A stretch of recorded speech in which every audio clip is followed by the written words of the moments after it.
What is going on, Colts Nation? Welcome back to another episode of Bring the Juice.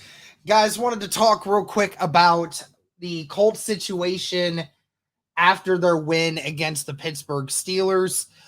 Going into that game, the Pittsburgh Steelers were the sixth seed in the AFC playoff picture, and the Colts were the seventh seed. But with the Bengals winning on Saturday night as well, they moved ahead of us because of obviously their record and them being tied with us now and them having the head-to-head and things of that nature.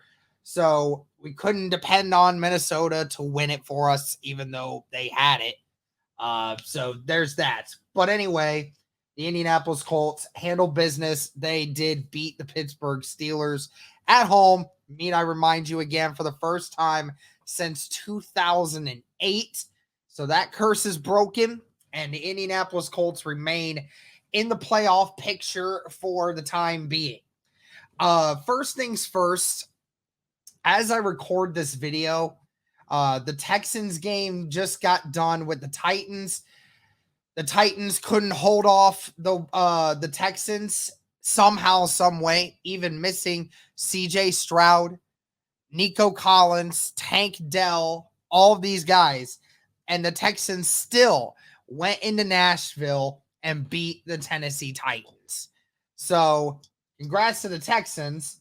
But now the Texans have the same record as us, and they are in the 8th seed as well. As it stands here, the only other team that would potentially have the same record as us would be the Buffalo Bills. The Buffalo Bills play later tonight, if I'm not mistaken. Yeah, they play tonight against the Dallas Cowboys. So that will be a very interesting matchup there. The Bills lose that one. They are a game behind the Texans and the Colts, who remain at 8-6, as well as the Bengals as well. So the other thing that really sucked when it came to these games was the Cleveland Browns. The Cleveland Browns, who were down by double digits in the second half to the Chicago Bears, ended up making a comeback and were able to win against the Chicago Bears in Cleveland and to keep their seeding alive, which is crazy because we thought that Indy, at that moment in time, there would have been a three-way tie record-wise for 8-6 and that 5th seed in the AFC playoff picture. But now the Cleveland Browns are 9-5 after the comeback win against Chicago. So they remain at that 5th seed, again, being titled as the luckiest team in the NFL this year, which they definitely are. And that is all she wrote there with that picture. The only other game there's two games that are going to be kind of important for Indy. Before we get into those ones, the ones that happened last week here are on Saturday as well. Denver losing to the Detroit Lions was also very huge. We definitely needed the Broncos to lose that one. The Broncos, who had won 5 of their last 6, coming in hot, or actually 6 of their last 7. So they had a really good thing going for them. And then they faced a good Lions team right now, and the Broncos went down 2 spots. So that's huge for us. That's another team that's going to be a game behind us that we don't need to worry about otherwise. At this point, guys, I mean, Indy controls their own destiny once again. It's most likely going to come down to the Texans game now. And we'll talk about that here in a minute. But the 2 other games that are going to matter the most when it comes to the rest of this weekend, and that is the Jaguars game is the first one.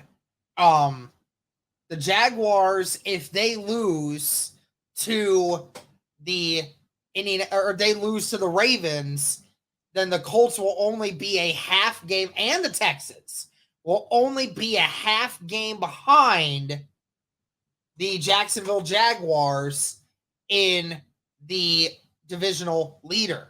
So Jacksonville going up against Baltimore on Monday night is going to be a huge game for the direction of the AFC South.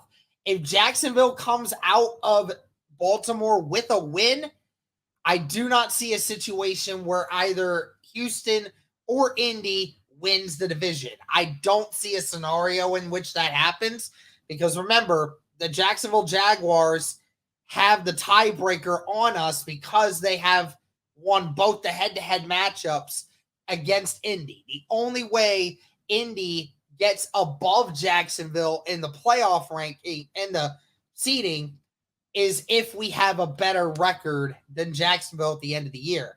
And again, Jacksonville could lose in one of these last few games. But even if they did lose in one of the last 3 games that they have after this game, again, that still will not matter if you're the Indianapolis Colts. So we are praying that the Jacksonville Jaguars lose this game against Baltimore, and then Baltimore, I think at that point, Baltimore would clinch a playoff berth at that moment in time if they win this game. I think they clinch it and then almost a shoo-in to win the or get the number 1 seed if they do so. I don't think that's 100% guaranteed, but it would make it very much obvious that they would be the front runner. So if Indy can have Jacksonville lose against Baltimore, it provides a much bigger picture in the AFC South over the last 3 weeks, and it puts a lot of pressure on these 3 teams to deliver. And then the only other one that really matters is, again, the Bills, even if they have the same record as us, it doesn't matter. We still have, I think, the better conference record, which is why we would be ahead of them. And I think the Texans are that way too.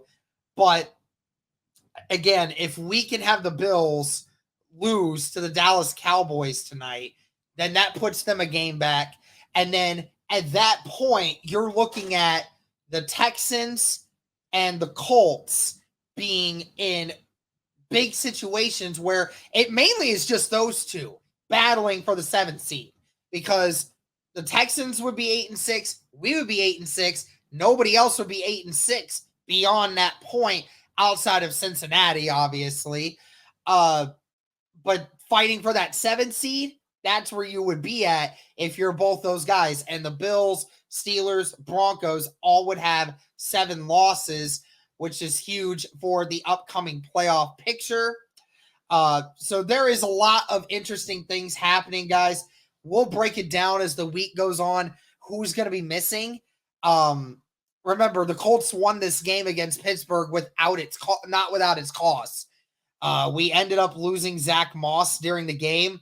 Who knows how bad of an injury he actually has? You lose Michael Pittman in the second quarter, but due to that big hit, he is in concussion protocol. Not entirely sure whether or not we're going to see Michael Pittman for this next week. And of course, we are now in that situation where we're losing more and more guys offensively. It would be a great time for Jonathan Taylor to be able to return to this lineup this next week. Now, we don't know whether or not that's going to happen, but that is just going to be something we will have to keep an eye out for as time goes along. And you got against a Falcons team that, again, albeit the Falcons are not as good of a team as you, but you are missing a lot of guys. You know, you're missing a good chunk of your offense. But I think what you saw this last week is Indy have its first real struggle with adversity from just a week ago against Cincinnati. And then they had adversity in the first quarter against Pittsburgh. And then a switch flipped. and then they figured it out on how to move forward and still be able to play complementary football. Saw Gardner Minshew have his best game this year, even with missing Pittman for the majority of the game and missing Moss for the majority of the game. You saw the third, fourth, fifth string running backs out there balling. You know, you saw the offensive line moving guys, you know, and you saw the secondary playing good. You saw the defensive line get 4 sacks in a game. It's more complementary to what we've seen this year. So there is a lot to look forward to. Indy's going to be facing Atlanta, like I said, at the this next week, Christmas Eve. That'll be a huge one, a game you can't lose. The Raiders, who again just put an absolute butt whooping on the Chargers. I don't know if that scares me more than what it does anything else. I don't think it scares me just because the Raiders beat up on a team that I think pretty much gave up. They didn't have their starting quarterback. Their coach was already on the way out, and the players just didn't have any motivation to keep going. So, I mean, again, albeit the Raiders are playing really good football right now. That's another one you definitely have to be a little concerned with. And then, of course, at the end of the year, the Texans lose that one. That could be huge. And the Texans, again, they gotta face they gotta face Cleveland next week. Who knows? Maybe Cleveland can pull off the magic one more time and figure it out. But that's gonna do it for this video, guys. Thank you so much for tuning in. Let me know your thoughts on the current playoff situation. And as always, guys, go Colts.